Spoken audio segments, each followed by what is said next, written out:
from Anshe Sfard Bethel Emeth Congregation. It's time to take 10 minutes for Torah with Rabbi Joel Finkelstein. Welcome to our discussion of Parshat Vayeshev, Truly Arrived. If we ask, when did Yaakov arrive in the land of Israel? Where did he go when he came into the land of Israel?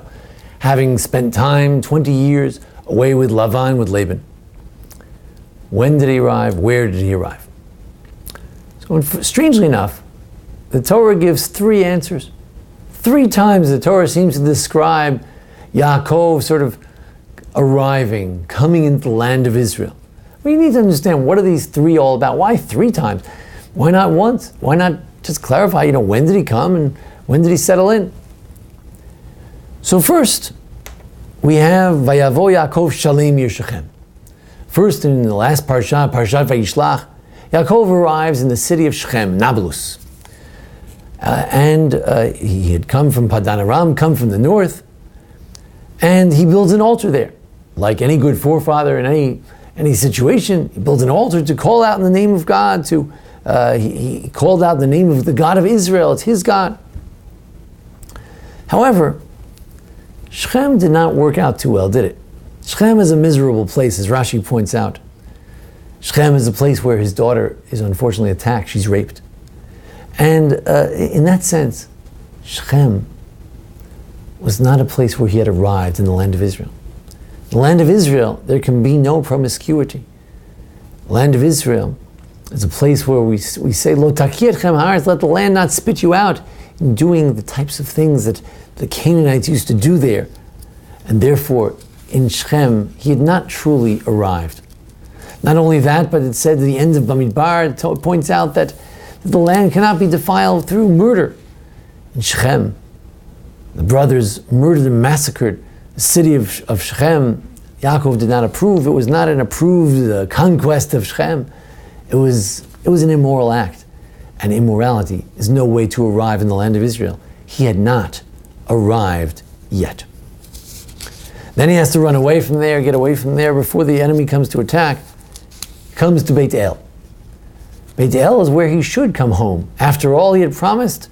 For Beit El, we had seen the ladder of the angels going up and down. He had promised God to build an altar there. And in fact, he comes back there. And this seems to be a true arrival. After all, it's here where he fulfills his vow. It's like bookends. He left from Beit El and he returns to Beit El. And it seems to describe a new arrival, that he's coming there. He wants to purify himself. He tells his members of his household to put away their idols, to bury them under a tree. He wants to make good. The land of Israel is no place for idols, for the impurity of idols. And indeed, he comes there, he builds another altar there. So here too, he's building an altar, just like Abraham passed by Beit El. And it is here that he is, in that sense, truly arrived. And God speaks to him as if he had just arrived. God spoke to him as he arrived from Padan Aram, from the north. And he blessed him, and he gives him the ultimate blessings that Isaac had given him, the blessing for the land of Israel. And God's presence appears there. Here he has truly arrived. It's the fulfillment of the dream. He had dreamt of the angels in the presence of God. And now he has the presence of God again. He calls it Beit El. This is his true arrival. In fact, it's right after this that he has to detach himself from a certain immorality in which he, in a sense, is engaged in. He's married to 2 sisters. According to Torah law, we don't do that. According to Ramban, Rachel had to perish at this point as he's arriving in the land of Israel. Right after this episode, she passes away because a man in the land of Israel. The Israelites cannot be married to 2 sisters. It's against the Torah. It's against our principles. These 2 arrivals, Rabbi Ezra Bick in the Yeshivat Har Etzion spoke about these 2 arrivals. But actually, the problem continues. In our parsha, he also seems to just arrive. After all, it says, Vayeshev Yaakov Be'eretz Megurei Aviv, Be'eretz Canaan. He's dwelling in Israel again. He's dwelling in Israel again. Be'eretz Canaan, he dwells. What is this? What do you mean? He's already there. He's in Beit El, then he's going somewhere else. But to pass through from here to there, that's not arriving in the land of Israel. And also, what do you do there? You arrive in these different places. Yes, he had bought property in Shechem, but just to buy something, to live there, pass through, it's not enough. Here he really tried to settle in. As Rashi says, Bikesh Yaakov Vayeshev Yishal, but now he's going to live peacefully. Now they're shepherds. They're shepherding. He's doing the kind of work he had done with his father-in-law in Mesopotamia. Now he's doing it in the land of Israel.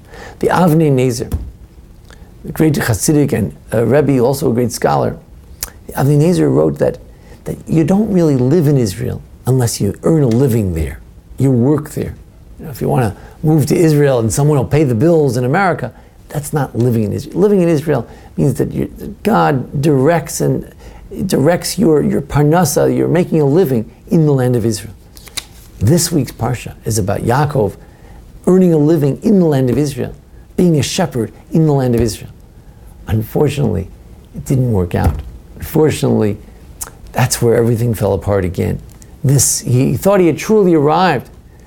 But if in the land of Israel, if there's no unity among Jews, then again you haven't fully arrived.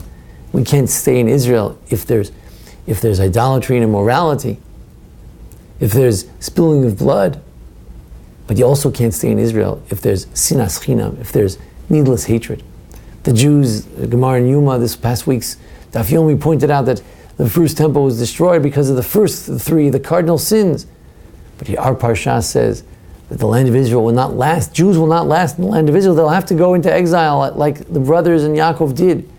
If there's disunity, if there's hatred among brothers, that's the lesson of this parsha. That when have you truly arrived? When the brothers get along. Thank God in our own era, we've arrived in the land of Israel.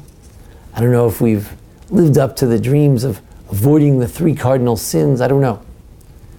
But we can begin at least with the idea of avoiding needless hatred, appreciating that everyone, our neighbors, our brothers, are truly our brothers. And when you avoid this needless hatred, when you don't deteriorate into the kind of sectarianism that the Second Temple deteriorated into, he's no good, and he's a heretic, and he's a Sadducee, and he's no good. When there is a fight among brothers, the land cannot be sustained. When will we truly arrive in the land of Israel? Not only maintain at least the cardinal principles of Judaism, but also when we can learn to get along as brothers. Then we can truly say that then Vayeshev Yaakov Be'eretz Megorei Aviv, that the Israeli people will live in their land, the Eretz Canaan, the land of Israel. When we, as Rav Kook said, we don't engage in sinat chinam, needless hatred. We engage in avat chinam, loving each other, despite whatever we might imagine are reasons not to do so. When we do that, then we can say we have truly arrived. Thanks for joining us here at the Anshe Sfard Bethel Emeth congregation for a discussion of Parshat Vayeshev and other Parshiot. Join us each week for a discussion of various Parshiot, discussion of the holidays. We wish everyone a happy Hanukkah should enjoy. Hanukkah too is a time when the Jewish people said, we will unite around the Milah Shem Ilai, around the principles of God. With that, they were able to have a moment within the Second Temple in which they too had truly arrived. Thank you. This has been 10 Minutes for Torah with Rabbi Joel Finkelstein. To learn more, visit ASBEE.org.